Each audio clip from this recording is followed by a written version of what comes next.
Good evening, everyone, and welcome. I'm Louise, Curator of Natural History for the High Desert Museum. Thank you so much for attending this Natural History Pub, and thanks to our wonderful museum members for helping to make this whole series possible. We would also like to say a huge thank you to our programme sponsors, Fairfield Inn and Suites, the Pacific Northwest Forest Service Association, also known as Old Smokies, and the National Endowment for the Humanities. We do have tech support available this evening if you have any issues at all. Thank you to our wonderful communications manager, Becca, for being here to assist. So if you have any problems at the bottom of your Zoom window, you should see a chat function that will allow you to contact Becca at the High Desert Museum should you have any issues, and that will also allow you to ask questions throughout the talk. Please do submit your questions, as at the end of the presentation, as always, we'll select a few questions from there and have a discussion. And without further ado, I'm absolutely delighted to introduce our speaker tonight. I feel really fortunate to be hosting Dr. Sarah D. Wald. Sarah is Associate Professor of Environmental Studies and English at the University of Oregon. There, she is also affiliated graduate faculty with Indigenous, Race and Ethnic Studies and on the steering committee for the Center for Environmental Futures. Her work engages the intersections of environmental humanities and ethnic studies through consideration of 20th and 21st century US literature and culture. Sarah is currently writing a book on the literature and cultural production of the outdoor equity movement, which is a social movement that emerged in the 21st century to redress racial and ethnic inequities in public lands access, recreational use, and employment. Along with David J. Vasquez, Priscilla Solis Ibarra, and Sarah Jaquette Ray, she is co-editor of Latinx Environmentalisms, Place, Justice, and the Decolonial, a volume which considers the various forms of Latinx environmentalisms emergent in 20th and 21st century Latinx literature and cultural production. Sarah is also the author of The Nature of California, Race, Citizenship and Farming Since the Dust Bowl, a book which focuses on the literature by and about farm workers in California. All three projects seek to contribute to inclusive and justice-oriented environmentalisms for the 21st century by recognizing the long history of alternative ecological imaginings in literature, culture, and social movements. Sarah received her PhD in American Studies from Brown University and her bachelor's degree from Reed College. Welcome, Sarah, and thank you so much again for joining us this evening. Thank you so much. I'm really delighted to be here, and I am going to share my screen. So I really want to start off by thanking the Oregon High Desert Museum for this opportunity to speak to all of you, and a special thanks to Louise and to Becca, who's doing the tech work on this talk tonight. And really thank you to all the sponsors and to everyone here who is joining us for this conversation. I am Zooming with you from Eugene, Oregon,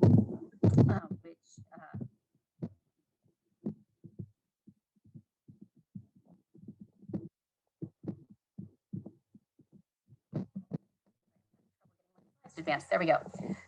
So I'm here talking with you from Eugene, Oregon, which is the traditional and unceded homelands of the Kalimpun peoples. And I really hope that you keep in mind throughout tonight's talk that when we're talking about public lands in the United States, we are always talking about native lands. Reckoning with this knowledge is part of the work of the outdoor equity movement. And it just is really important to the whole framework. And I come to you as someone who's been involved in public lands advocacy in Oregon for over the last 2 decades, in addition to my academic work. And I've been writing about race and environment for almost as long. So I really bring those two lenses together in this work. And as was mentioned, I'm working on a book about the outdoor equity movement, and I'm really interested in the stories, the literature and cultural production, the various kinds of texts that have been produced as a way to help us understand the way this movement thinks about and theorizes the relationship between place, nature, race, and identity. And I want to start with this passage that was from Gabe Vasquez, that he was asked a couple of years ago about his relationship to nature. And so he responded with a story from his childhood.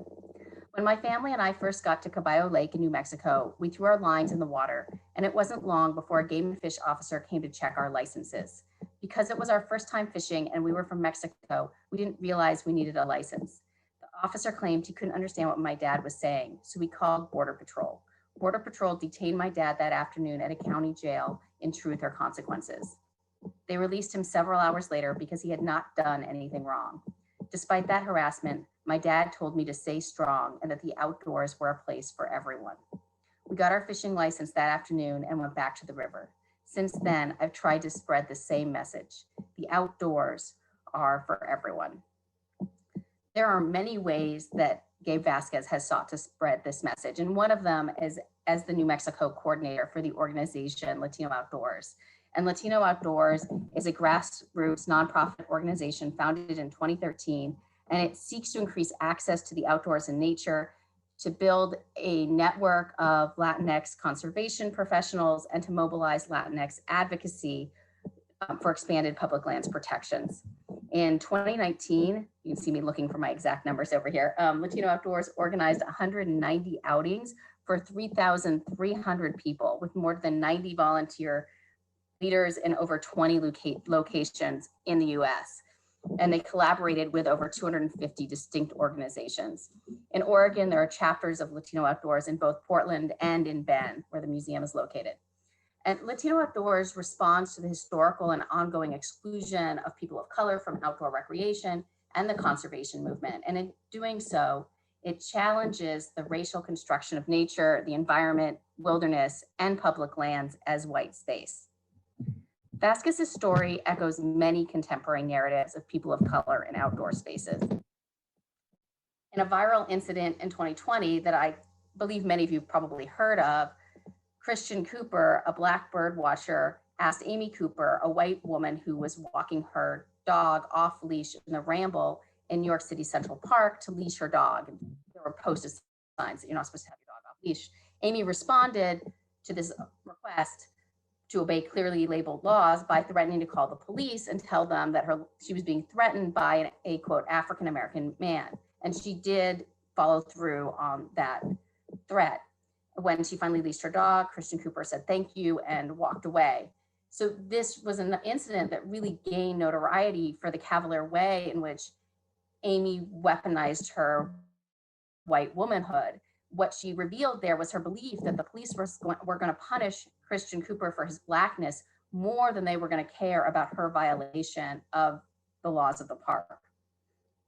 And it captured the danger that people of color often feel or face in outdoor recreation settings. And I've got up here a quote from the geographer Carolyn Finney in her response article to this incident. She said, "I wish I could feign surprise at what happened to Christian Cooper when he encountered Amy Cooper in Central Park. I wish I could imagine this to be a blip in the United States history, an accident, an outlier, not at all reflective of the truth of how all too often Black people are treated, but I can't." And these stories that I'm telling you of Gabe Vasquez and Christian Cooper, they really emphasize the active racism, the violent exclusion that face people of color when they engage in outdoor recreation. But I also want to remind you that these are stories in which both of these men asserted their right to outdoor recreation and they asserted their right to environmental access. So I'm going to suggest to you that you refrain from encountering these stories as primarily ones of victimhood and instead see Vasquez's insistence on returning to the river and the work he has done since, and all those years since, and all those many ways he has to ensure that others also have access to those places and this relationship. I want to give you a sense of where I'm going with this talk, a kind of overview of the route. I'm going to spend the first part of the talk, the first half of the talk, introducing the outdoor equity movement more broadly. And in the second part, I'm going to go to a case study of Latino Outdoors. And during the question and answer period, I'm going to put up a slide with some resources, some books I recommend on the subject when you have the leisure to be able to screenshot them or write them down. And I'll provide the museum with a longer list of resources after the talk as well. And as I've been researching this topic, there's two questions that have been kind of guiding my interest in the outdoor equity movement, and you'll see them come up in this talk. The first is that I'm really interested in how the outdoor equity movement grapples with what gets called the trouble with wilderness, the really problematic history of public lands in the United States, from ongoing issues of indigenous exclusion, lack of treaty rights, stolen land, and also this history of racial exclusion, of gendered exclusion, of all the different kinds of exclusion that have shaped public lands in the US. And the second is I'm really interested in what environmental justice on public lands looks like, and whether or not the outdoor equity movement, to what extent it provides us a model of thinking about environmental justice on public lands. So I'm going to encourage you to think about those questions as I speak. Outdoor recreation is really popular in the US. It's more popular than I had even realized. So in 2006, 3 out of every 4 Americans reported engaging in outdoor recreation. In 2018, it had dropped a little, but it was still over half of all Americans reported engaging in outdoor recreation. And every study we've had so far in the post-COVID-19 era shows that outdoor recreation is only getting more and more popular, right? I think probably most people listening to this talk can give your own examples of anecdotally of the increase in outdoor recreation that we've seen in the last year. And the vast majority of this recreation takes place in the US on public lands. And that's not really surprising because of how much of the land in the US is public land. 1/3 of every acre in the US is local, state, or federal public land. The federal government holds 635 million acres, or 27.9% of US land. The political scientist Stephen Davis has recounted, over the course of the 19th century, the federal government would acquire an astonishing 1.6 billion acres, or nearly 70% of land in the US. And this land was acquired through layered strategies of native genocide, including massacres, forced removal, and forced assimilation. The federal government then privatized over 1 billion acres of that 1.6 billion acres of land it claimed, distributing it to homesteaders, military veterans, and railroads, as well as other settler industries. And throughout the 19th and early 20th century, conservation and preservation movements then worked to get the federal government to cease that privatization, to keep and protect this land, particularly lands west of the Mississippi River. And this is where most outdoor recreation takes place. In Oregon, 97% of our hiking trails and 95% of our skiing trails are on US federal public lands. In the US West more broadly, 76% of human-powered outdoor recreation takes place on US federal lands. And so that's part of why there's such a close tie in this outdoor equity movement between work around public lands and diversifying public lands and the work to diversify outdoor recreation. The movement really thinks about these as very linked because of the ways in which they're so entwined. And studies and surveys repeatedly show that white people are overrepresented as participants in outdoor recreation and as users of public lands. And I debated the sheer number of studies that I could share with you to affirm this. At one point, I had like 15 studies. And I'm just going to show you one that I think is particularly, it captures a lot of these trends. And what I did here is this is my own chart, and I'm comparing the US Forest Service National Visitors Use Monitoring data from 2015 to 2019, which is the most recent data we have from before COVID-19 changed outdoor recreation patterns, with the US Census population estimates for 2019. So what you can see here is that where white people are 60% of the population, 60.1, they're representing 95.3% of national forest visits, 94.2% of wilderness visits. So you can really see that overrepresentation, and the data is similar for national parks. And you can really see the underrepresentation of Black and African-American people here, right? With 13.4% of the population, but 1.2% of national forest visits and 0.9% of wilderness visits. And I want to mention that the US Census data includes a category for mixed race, which is not included in the Forest Service National Visitor Use Monitoring data, so that they don't match up exactly in that way there. I also want to point out that in this chart, which is really different than a lot of the other data that I've seen, you really see that Native Americans, Alaska Natives, Native Hawaiians, and other Pacific Islanders are not statistically underrepresented in this visitation data. And while that's not always the case, it's not particularly surprising given their distinct relationships to public lands.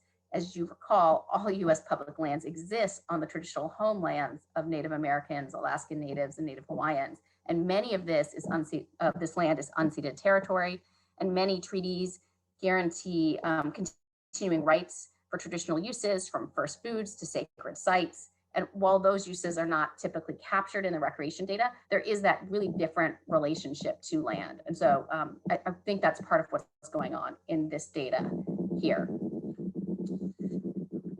In addition to the numerical disparities that we see here, there's a lot of social science research that suggests that a lot of people of color exhibit different participation patterns and have different motivations in their engagement with outdoor recreation and public lands.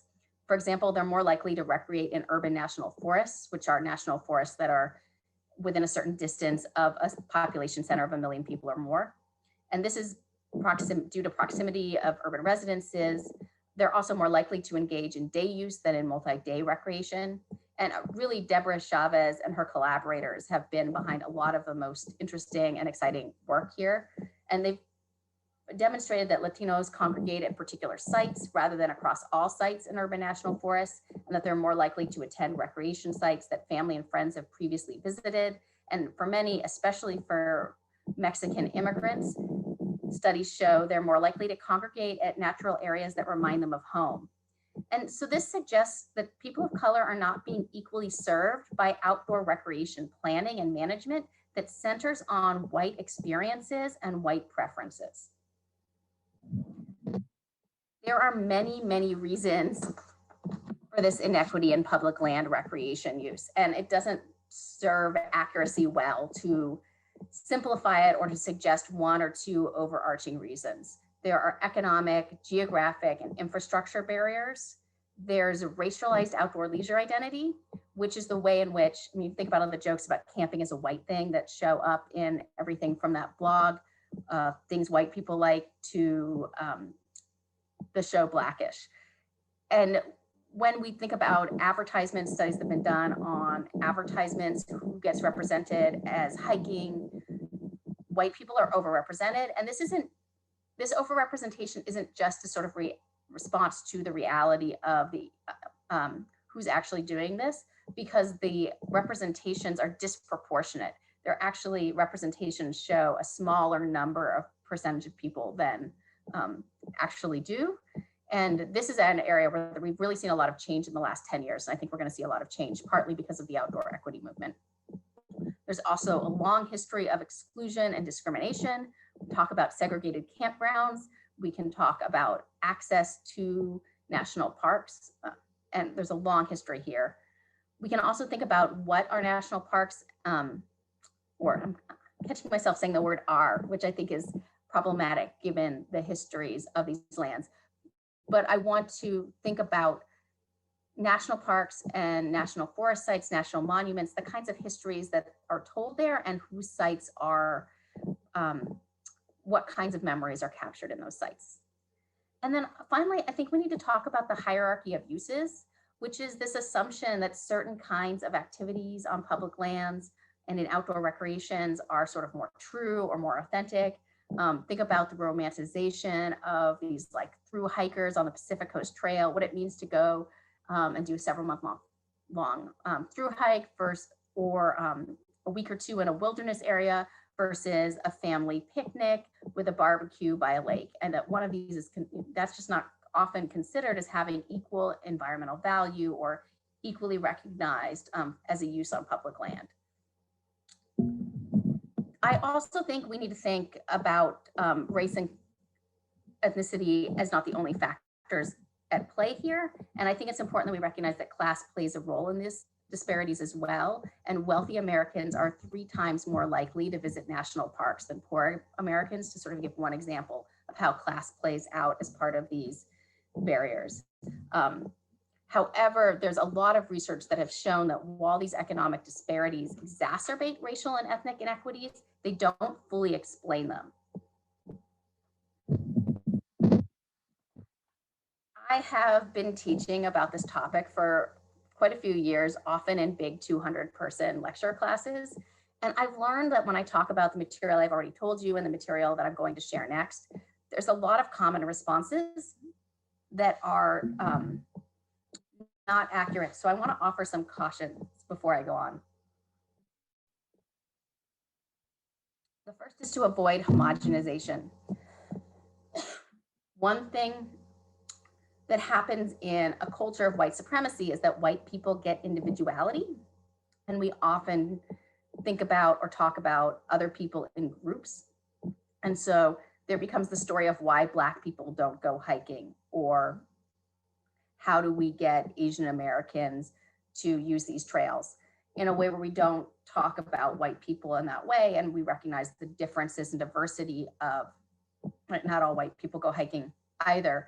And we have these kind of sociological explanations that miss individuality. And we also have the problem in these groups, like the category of Asian American or the category of Latinx, they're US constructed categories that actually hide a huge amount of diversity in terms of class, generational lineage, how many years you've been in the US, how many generations you've been in the US, were you in the US when the border crossed you, different countries of origins, just a huge amount of diversity there. The other, the next one I want to talk about is called I call them If Only They Knew, drawing from Julie Guthman, that's her phrase. And she uses this when she was talking about working with folks on food justice and this narrative that if only people knew that eating McDonald's was bad for them, well, we just need to go out and educate the youth or educate the people who are buying these foods, often poor people, often people of color, often supposedly be educated by wealthier, whiter people. And so I really want to encourage you to question yourself if you're having a response thinking, well, education is the answer and we just need to go educate people. We just need to go tell them this material, when many times people have long histories, long sets of cultural knowledge around nature, around the environment, a very particular set of histories to public lands, that often they have knowledge, right, that white people like me sometimes miss, often don't have, right? So sort of question where that education and that sort of who needs to be educated comes through. I also have found that no matter how many explanations I give about why people of color are disproportionately represented in outdoor recreation and public lands, there's always a center back in fear. People like saying this narrative, oh, it's because they're afraid of being outdoors, whether they're afraid of grizzly bears or violent racists or legacies of violence in the outdoors. And there's this sort of centering of fear. And certainly there's a lot of scholarship around the play of fear and violence, but that is not the center of the scholarship. And that's not necessarily what this research suggests is the center of the barrier. So I, again, encourage you to think about that. And as I talked about with the hierarchy of uses, question yourself, are you assuming that one way of recreating on public lands is superior to others? If so, why? And also, I really want to encourage us to flip the questions. We spend a lot of time in the social science and humanities literature on this topic. The question gets asked, well, why aren't Black people going to national parks at the same number as white people? What do we need to do to make our public lands more friendly for Latinx visitors? And while those are fantastic questions to ask, I think there's then an assumption of normative whiteness. The sort of white experience and the white practices are not marked. They're assumed to be what we're kind of aspiring for. And what happens when we start flipping those questions and say, well, why are white people hiking? Why are they using this site and not this site? So I think that's part of the work that I would encourage us to do here. So with that, I'm going to dive into my overview of the outdoor equity movement. And it's really a loose coalition of grassroots organizations, larger nonprofit organizations, state and federal agencies, and outdoor recreation businesses that are working together to address inequities. And racial inequities are what I'm talking about. They're a center of the movement, but there's also inequities around gender, sexual, identities, gender identities, and other kinds of ways, body positivity, that come into the movement as well. And the focus is usually on public land recreation use, access, and employment. And this movement really came to visibility during the Obama administration. It's really between 2009 and 2017 that we see critical mass of these organizations and these individuals, and we see big conferences, organizational pushes happening during this time. And for example, Rue Mapp founded Outdoor Afro in 2008, and Jose Gonzalez founded Latino Outdoors in 2009. In 2016, these organizations come together with more established civil rights organizations like the NAACP, LULAC, which works with Latino population, the JACL, the Japanese American Citizen League, and they found the Next 100 Coalition around the 100th anniversary of the National Park Service. And on January 12th, 2017, shortly before leaving office, President Obama issues a presidential memorandum entitled Promoting Diversity and Inclusion in Our National Parks, National Forests, and Other Public Lands and Waters. And this memorandum really responds in key ways, takes up the language of the Next 100 Coalition and the push that they had made. So it's sort of a moment in which you can see the agenda of this movement getting a presidential memorandum, right, as the Obama administration is trading places with the Trump administration, which of course, the memorandum is not, many of these things, right, diversity trainings were even canceled at the end of the Trump administration. So you don't see this memorandum being implemented in the same way. And among the key areas on which the presidential memorandum focused, I want to highlight employment. Employment numbers for public land agencies are problematic, and they shape other racial inequities in a number of ways, from assumptions about planning to whose faces visitors see in those national parks uniforms. And to give you a sense of the problem, in 2014, under the Obama administration, about 80% of Park Service employees were white. Understanding public lands as a location not only of recreation, but of labor is a key insight of the environmental justice movement, and it requires that we think about these employment disparities as well as recreation disparities. And even before the presidential memorandum, the federal government was prioritizing diversifying public lands. And this is when, during the Obama administration, is when we see the Every Kid Outdoors program, which is the program that provides a national park pass to every fourth grader in the US. It began in 2015 and has been renewed every year since. There's also a huge push to create national monuments that celebrate a more diverse history during this period. These big theme studies are conducted, and you end up with just a lot of new monuments. This is when you see the Cesar Chavez National Monument in 2012, the Pullman National Monument in 2015, the Stonewall National Monument, which is the nation's first monument dedicated to LGBTQ history, is in 2016. And national parks and national monuments, they've long been recognized as these shrines to the national story and national identity. And when people of color are underrepresented in the stories that are told, they're written out of national history, they're further excluded from national belonging. So this work is really important. And 70% of the national landmarks that were established in 2011 and 2012 work to tell these diverse stories. During Obama's 8 years in office, there were 26 national monuments designated, and this is a huge number, right? The most of any US president.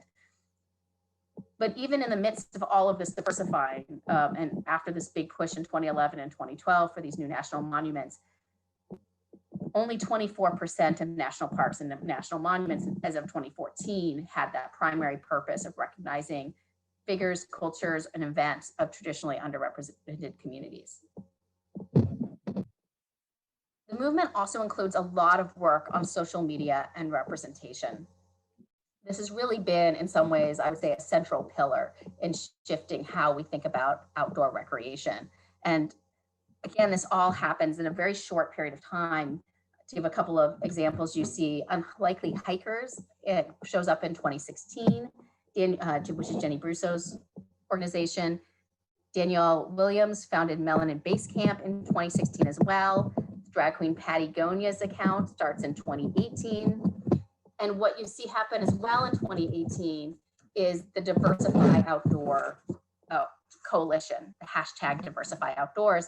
And this links all these social media efforts together. And so they include the organizations I mentioned, but also unlike Brown Girls Climb, Black Girls Hiking, Latinx Hiking, many more. And so there's really a coordinated effort, right? It's not a coincidence that all these social media, Instagram accounts are coming online at the same time. And this is also the period where you start to see Patagonia and REI and other outdoor recreation companies taking on a real leadership in the efforts. And again, people are pressuring them at the big conferences that they're having to make these changes. And you see this real sponsorship of things like Latino Outdoors and Outdoor Afro by these companies. And I also want to say that the Black Lives Matter uprisings of 2020 certainly contributed to the visibility of racial justice organizing within mainstream environmentalism. The Christian Cooper incidents, as we talked about, also the murder of the jogger Ahmaud Arbery, right? These are moments that really, I think, made mainstream environmentalism think differently about race and outdoor recreation, and also caused a reckoning with some of the histories of these organizations. But it's really important that we remember that this movement, although I'm going to say the outdoor equity movement really comes together in as this particular formation during the Obama administration, it's coming out of a much longer history, a much longer history of people of color and Black people in particular organizing for access to public lands and outdoor recreation. And there's 2 points in particular I want to make here. First, people of color are not unlikely environmentalists. There's a lot of studies that Black, Latinx, Asian American, Pacific Islander populations poll with strong environmental support, stronger environmental support than white populations for environmental initiatives. They're more likely to be concerned about environmental protection than white people, and they're more likely to be harmed by environmental inequities. Yet they're less likely to be recognized as environmental stakeholders because they're not seen as as concerned, right? All these stories about why are the polling numbers so high? And when people are not seen as stakeholders, they're not included in the decision-making process. And so part of what's important about the work of the outdoor equity movement is this recognition of people of color as environmental stakeholders. Second, this outdoor equity movement is not solely a 21st century phenomenon. There's a long history of people of color and Black people in particular fighting for equal access to outdoor recreation and public lands. In 1927, Black Floridians sued the city of Fort Lauderdale about politics that excluded them from equal access to public beaches. William J. Trent, who I've got a photo here of him meeting with First Lady Eleanor Roosevelt. He was an advisor to the Secretary of Interior, Harold Ickes, during FDR's administration. He led the fight to desegregate national campgrounds and national parks from within the Department of Interior, while the NAACP led the fight from without. And in fact, the National Park Service became the first federal agency to officially eliminate racial segregation from within this jurisdiction because of this work. And more recently, Gloria Brown became the first Black woman appointed forest supervisor in the U.S. Forest Service. This was in 1999, and she did so here in Oregon. She moved up the ranks of the Forest Service as a young widow raising children, while her family endured explicit and implicit racism as she moved across white spaces in the West. In the late 1990s, she becomes the forest supervisor from the Siuslaw National Forest in Oregon. And the next year, Leslie Weldon, later deputy chief for the National Forest System, becomes the second Black woman forest supervisor in the entire USFS, again in Oregon, this time in the Deschutes National Forest.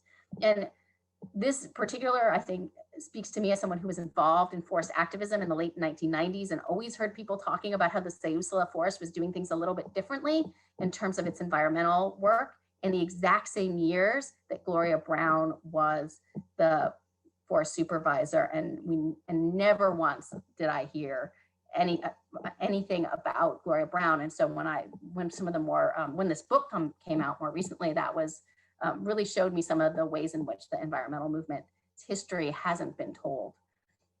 I could spend the entire talk giving you brief overviews of amazing people.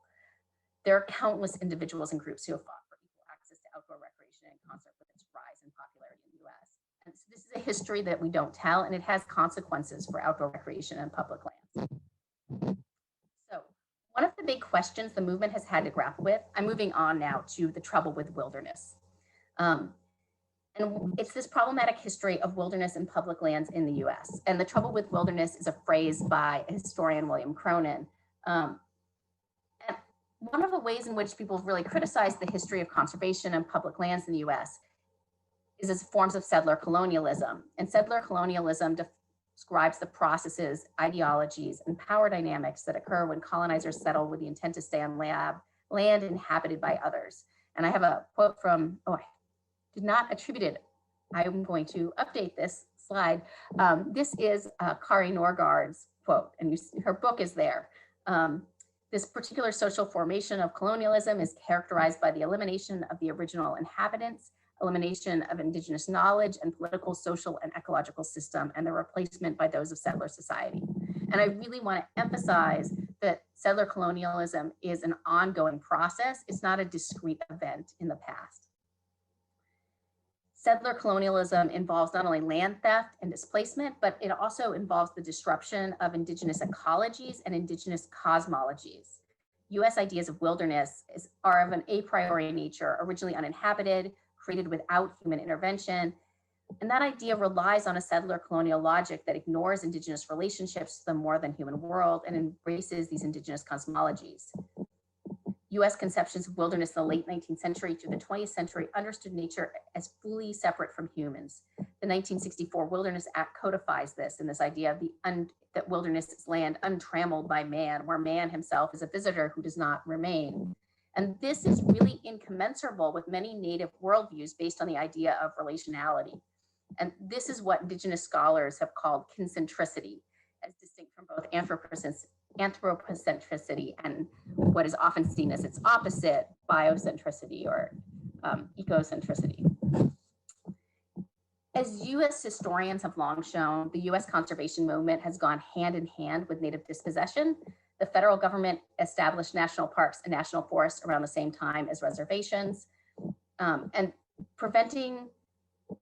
one thing I want to talk about is that preventing traditional uses of these lands operated not only as conservation policy, but also worked as a military strategy to reduce indigenous mobility, restricting indigenous peoples to reservations, and pushing forced assimilation, a form of cultural genocide, by removing traditional sources of sustenance and livelihood.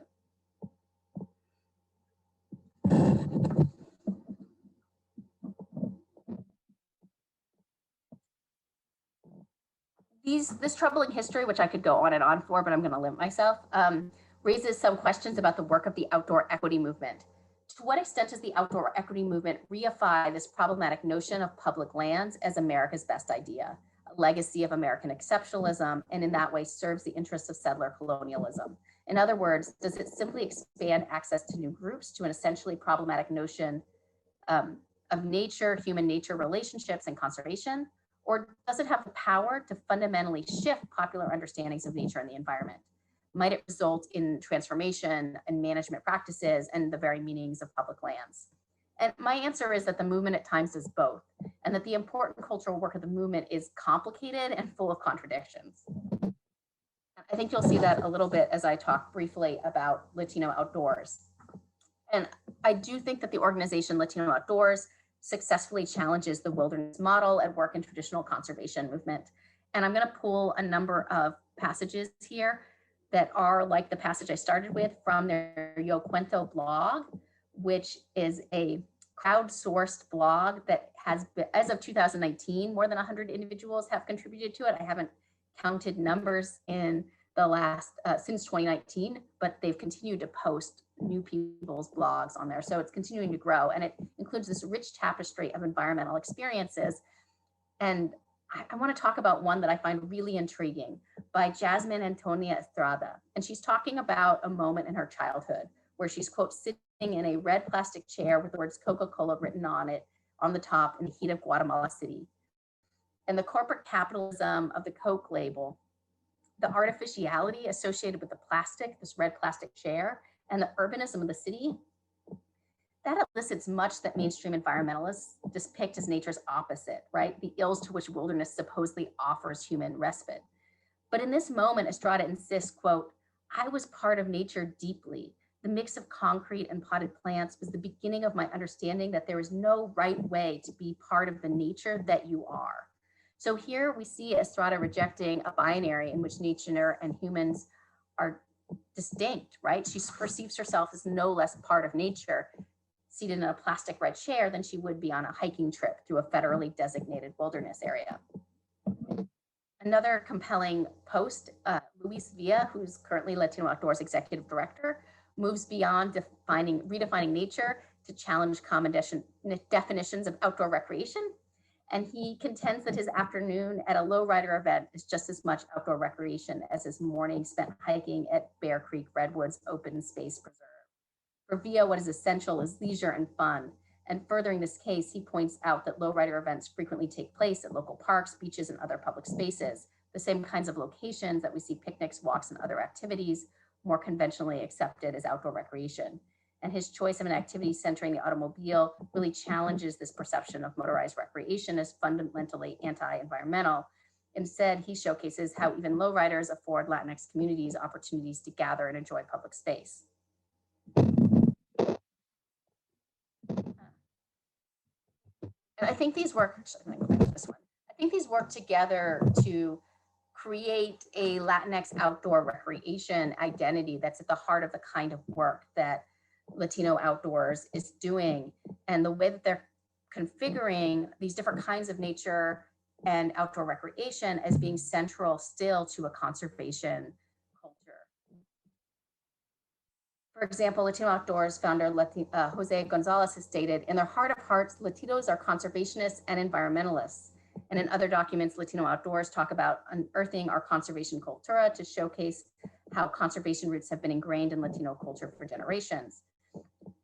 And I think the strategy echoes the Chicano environmentalism that Randy Otaveras finds in the 1960s and 70s. He says, like their peers, Americans in the 1960s and 1970s were growing increasingly concerned about the impact of industrialization on the non-human natural world.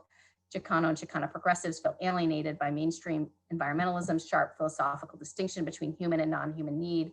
But if they ignored environmental issues, they did a disservice to themselves and their communities.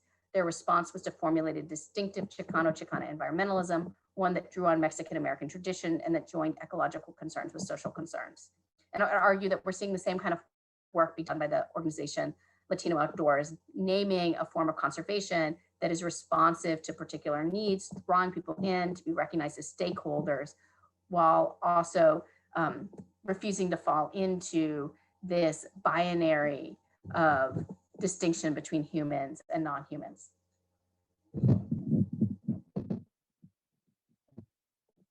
And I want to talk about labor here. Environmental justice asks us to think about not just leisure, but also labor.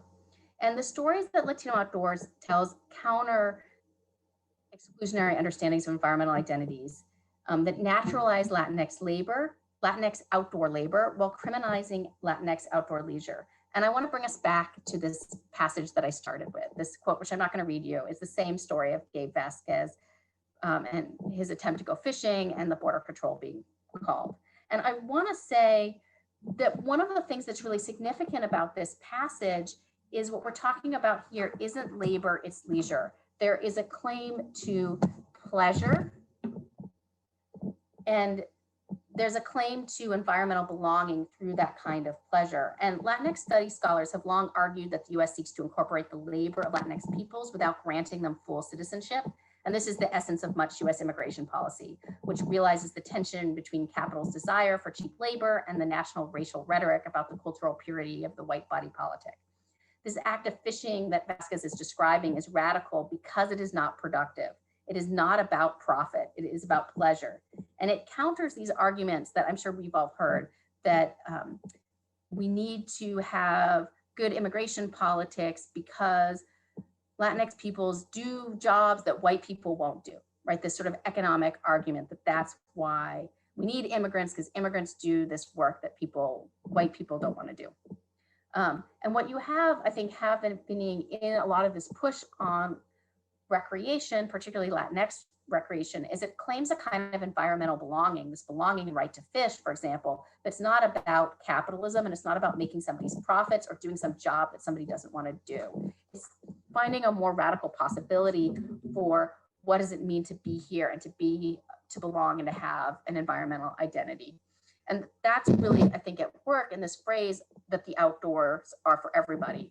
Recreation is the unstated assumption that makes the statement the outdoors are for everyone work. We know that Latinx peoples are overrepresented in spaces, in outdoor labor spaces, such as farming and construction sites. And Latino Outdoors Program Director Ruby Rodriguez, in a conversation with Luis Villa, describes the appeal of more relaxing forms of recreation for communities who often perform physically demanding jobs in their everyday lives, to quote her. As Villa says, Ruby further posits leisurely outdoor recreation as a sort of activism against a hyper-productive society, a peaceful protest, actually. And I want to go back to Estrada.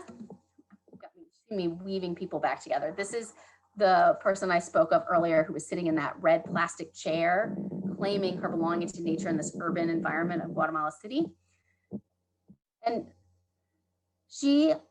I'm just going to read you the second part. She's talking about her uncle. My uncle comes to this country in the bed of a truck. He crossed the desert, hidden and hot. Nature was not separate, and he was connected. To the outdoor industry that I have become part of, my uncle's story is not the typical idea of an experience that builds one's connection to nature. And though it was not a positive connection, it was potent to his relationship to the desert and to himself as a part of nature. He and many people who don't have access to interacting with nature as a leisure activity deserve to have moments in nature that are not in passing nor fear, moments that are not plummeted in the history of the wild and dark, being used as a place for violence against themselves and their ancestors, for trauma, or seen as dirty for being in it, but a place of positive connection, for growth, for home, for exploration, a place that can be a refuge. And again, we've got this rejection of this logic that places Latinx people or other people of color, other immigrant populations as either laborers or pollutants, and this sort of claiming to environmental belonging through recreation. And I think this is such an important part of the work that Latino Outdoors does and the work of their Latinx outdoor recreation identity that I see them producing. It really offers a space outside of capitalist production for people to belong and have an environmental belonging. And I think it's one of, when I talk about how there's limitations with the trouble of wilderness and with reckoning with this history of settler colonialism, I also think there's this space of radical environmentalism outside of discourses of possession, which fits with what a scholar named Priscilla Solis Ibarra has argued is central to a tradition of writing in Mexican American literature called good life writing. And there's so much I want to say, but I want to get to a question answer period. So I want to end this by bringing it back to environmental justice. And there's a lot of exciting work happening in environmental justice, but I want to go back to an older moment in environmental justice. The movement, when it was first getting started as the environmental justice movement in the 1980s, used this definition of the environment. What was partly exciting about this organization, about the movement, was its push to define the environment not as some nature out there, but as where we live, work, play, and pray. And when we think about what does it mean to bring environmental justice to public lands, I want to ask you to think about for yourself, what do you think it looks like to think about justice on public lands as a place of play, as a place of work, as a place to pray, and as a place to live? And how do we think about those different relationships? And how do we then understand the ways the outdoor equity movement might contribute to that?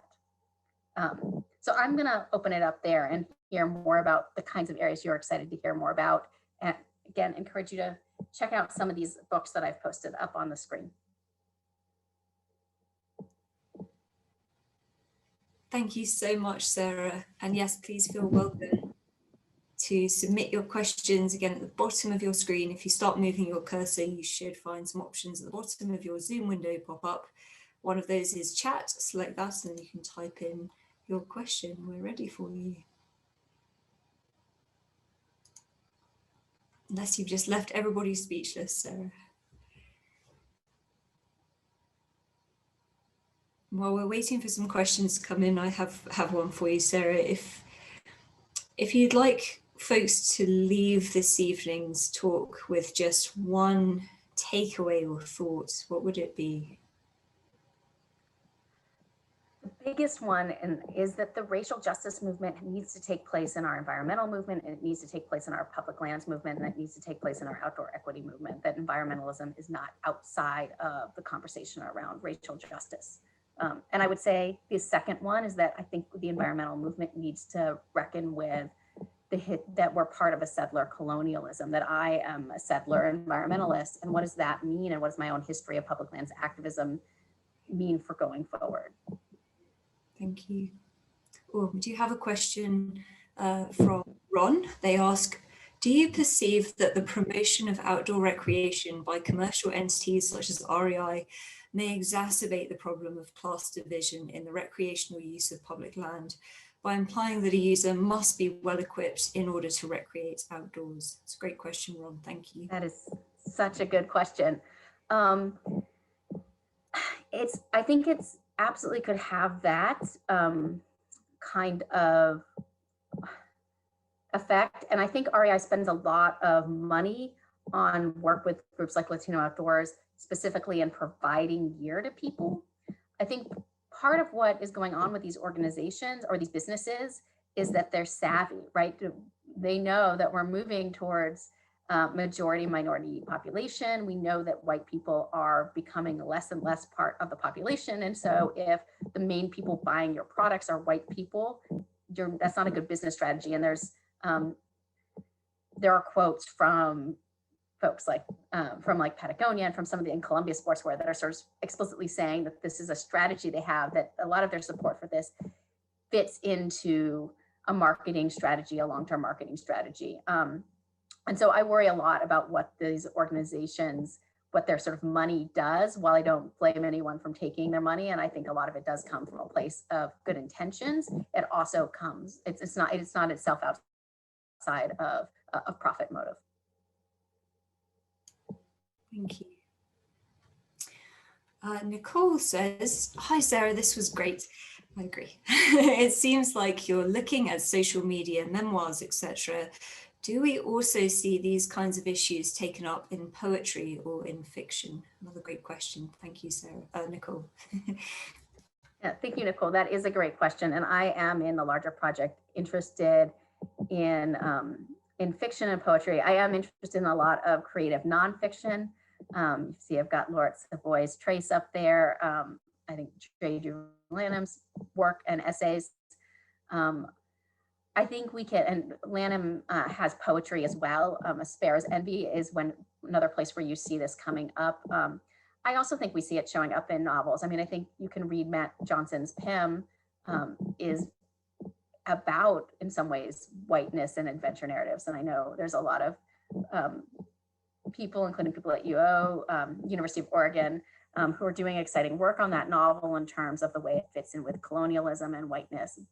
And I also think there's an outdoor adventure narrative about it that I think fantasy of mine when I have time is to think about Pym in relationship to the documentary An American Ascent, which is about the first all-Black ascent of Denali and the different ways in which you have those adventure narratives playing there. Thank you. There's a poet called Tommy Pico who, Nicole, you might be interested in checking out as well. I recommend their work. Does anyone else have any questions? We're not seeing too many come in. I'm also excited to hear your ideas and thoughts. I mean, I know I would be surprised if there are not people in this audience who've done a lot of thinking. I know glancing at the participant list, I know there's some of you who've done a lot of thinking. So I'm also curious about sort of your thoughts or how your work you're doing both in public lands or in academia is fitting in with these kind of conversations. Ingrid asks, is there overlap between BIPOC farmers movement and justice on public lands? If so, what? Is there overlap? Yes, well, so I think there's a couple of ways we can think about this overlap. For me, my own sort of intellectual trajectory, there's a lot of overlap in that I'm really interested in how the relationship between racial identity and nature gets articulated through nation and national identity. And there's a long history of thinking about farming as sort of the ideal American citizen, in the same way that national parks are seen as America's best idea or a place that are fundamental national identity. So for me, they're both places that are exciting to research because of that. I also think they both right now, there's a huge movement around Black farmers, Indigenous farmers, food justice. That's another way in which we see long histories of different communities of color engaging in environmental activism that have been unrecognized. And so I do think that there's a similarity in the way that those two movements are working right now and crossover in terms of some of the people doing that work. That's wonderful. Someone who wishes to remain anonymous asks, as a white founded and led nonprofit that supports or advocates for public lands, what is the most responsible and respectful way to bridge the gaps between white-led organizations and marginalized folks? For example, do you have thoughts about engaging, for example, Latino Outdoors and other BIPOC-led groups or communities in advocating, stewarding, and protecting public lands in rural Oregon? Great question. Thank you to whoever submitted that. That is a wonderful question. One resource I'll mention is the Avarna group, and they do a lot of trainings and have a lot of resources specifically for white-led environmental groups that are starting to do this work. And there's I think there's a lot of different opinions about sort of the movements that should be made or could be made. I don't think, so I'm not going to say that there's this sort of definitive model. I think one model, right, is thinking about how to become an organization that gains more diverse leadership. The other model is reaching out to groups like Latino Outdoors and thinking about what could you offer them, and reaching out and suggesting to be able to partner. I think in those partnerships, it's really important that the white-led group is bringing something to the table, like resources, rather than or sort of saying to the organization, we're interested in what your ideas are, what would help you. And the Audubon Society is doing a really interesting collaboration right now with Latino Outdoors on migrations, and their blog is having all these people post birds that they see and the ways in which particular bird migrations might help immigrant populations think about birds they've seen in other places, and sometimes the same bird. And so there's a whole bunch of exciting blog posts and mapping projects happening that came out of that collaboration, just to give an example. That's fabulous. Now we've got lots of questions coming in. Robin asks, what should a city such as Bend do with its parks and recreation program to better serve all peoples? Great question. That is a great question.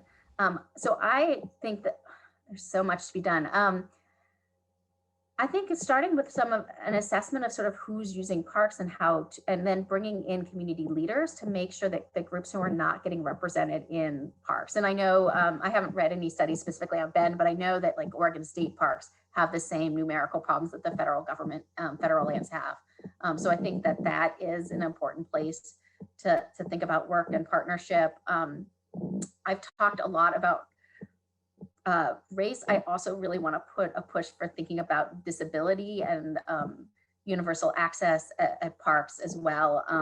I think that, so thinking about different stakeholder groups, and I think bringing in stakeholder groups from different communities earlier in the process of planning can be one way to think about this. I'm sorry, I can't say like this is the first step, because I think there's so many different kinds of things, but I think really seeking leadership and getting communities of color in at the ground floor as stakeholders who care about these resources and want to use them is going to be a game changer for a lot of places. Absolutely. April asks, in your opinion, how can public lands interpolate a certain us that refuses to dog whistle whiteness? And she puts public lands and us in quotation marks. How can public lands interpolate a certain us that refuses to dog whistle whiteness? I mean, honestly, I don't know if they can, right? I think this is the problem. And I always tell this story. I wrote this undergraduate thesis on the problem of the way we imagine US West lands as this sort of wild and Western and national identity. And, not using the R. And then I was working for the American Lands Alliance, and I found myself in front of a television camera talking about old growth logging, and I start saying our national heritage, and I'm like have this horror flash in my mind because I'm saying exactly the things that I intellectually know I shouldn't say, but they're so ingrained and they're so politically powerful.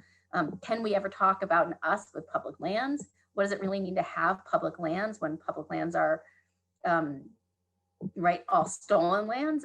I don't know. I don't know that there is a way to say us in that same way. April, if you have answers to that, I know that's something you thought a lot about. I would be super excited to hear your thoughts. April's response in the chat is, thank you so much. That was a great answer and such a brilliant talk. David asks, surely a long ways to go, but there are trends, even if slow, that are going in the right direction, that perhaps represent things such as learning that simply trying to open the white majority experiences across underrepresented peoples is not the right goal or measure of success, etc. Are there some good forms of progress that are happening? Yes, there's some really, so I say this movement has been really successful in a lot of ways. You can track, I'm more of a humanities person than a social science person, so I don't create numbers. I find numbers that other people have created that I fit patterns and that I feel good about, but we can really see actually a shift that the work of this movement is changing, increasing representation in outdoor recreation, increasing representation in public lands. I think we can see a lot of movement successes coming out of the organizing that communities of color have done around environmental issues and the kinds of work that these communities are doing, leading the way. I think in your kind of question, April, I think that a lot of these organizations in the outdoor equity movement are doing groundbreaking theorizing around how to do this work in terms of engaging with settler colonialism and thinking about what does it mean to be a settler of color and doing this work. And I think the sort of support for the Bears Ears Monument, which was shrunk under the Trump administration, but I think there's every reason to be hopeful will be expanded again, also fits into this work. I mean, I see the difference in the ads and in these commitments that these businesses have made. I mean, you think about gender, REI made a commitment to have 50% of their advertisements include women. There's just, so whether you're going from, they're changing their sizing, whether you're thinking about works being done around gender equity or racial inequities, or sort of thinking about settler colonialism, there is change happening. This movement is having an impact. Absolutely. We have a two-part question from Rachel, and thank you for your patience, Rachel. The first part of her question, their question, asks, thank you so much for your beautiful talk. How can we pursue diversifying public lands for people of colour while also focusing on decolonization and restoring Indigenous sovereignty over land? And the second part of her question asks, is it possible to work with the state on the former initiative without capitulating to settler colonialism? And thank you, Rachel, for those questions. Those are wonderful questions, and I would tell you if I had a clear answer, my book would be published already. Those are the questions that really drive my research into this, and I don't know if there's ever going to be a clear answer to that. I mean, I think, as I said before, a lot of this movement is funded by companies that are profiting off of it. So it's also about the state and settler colonialism, but it's also about capitalist profit for thinking about models of relating to the environment and the more than human world that don't reduce to profit and don't reduce to products and consumerism. And a lot of these groups are doing multiple things at once. They're trying to both have these critiques and do this work and also collaborate with the state. And a lot of the folks doing this work came out of this from working in the state as doing this kind of work. I'm sorry I don't have a better answer for you, but I think that for me, that is the central question that needs to be asked of this movement, and that this movement knows it needs to ask. I mean, you talk to people who are movers and shakers and doing this work in the movement, they're thinking about that too. Thank you. Okay, folks, anyone who hasn't had a chance to submit your question yet, now's your moment. Please submit either using the chat or the Q&A, whichever you prefer.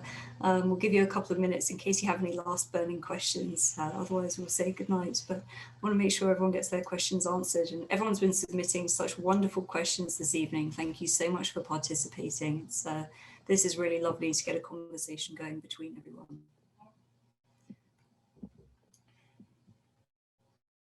Thank you all. These questions were really fantastic and thought-provoking. I love every single one of them. And as Sarah mentioned, if you'd just like to share some thoughts, that's also very welcome. It doesn't have to be a question. Lots of folks just saying thank you, Sarah. Ingrid says great job. And you're welcome, Sarah. Thank you. She's thanking the museum as well. It's an absolute pleasure to host discussions like this. Okay, well, I'm not seeing. Oh, sorry, one final one from Laurie. They asked, do you think the appointment of Deb Haaland as Interior Secretary might help to change the conversation around public lands and ideas of wilderness? That's a great one to finish on. Thank you, Laurie. I'm hopeful. I mean, I think it's a really big deal to see somebody who's Indigenous in the Department of the Interior.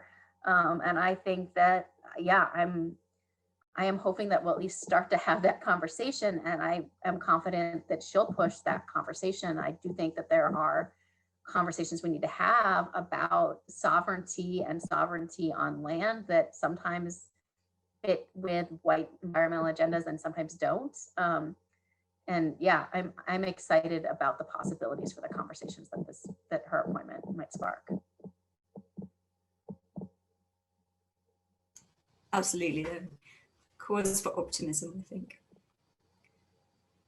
Great, well, thank you so much again, everybody, for coming tonight, for taking part in the conversation. Sarah, thank you so much for your wonderful and very thought-provoking talk, and also for providing these great book recommendations as well, so that I'm sure a lot of us are going to check some of those out.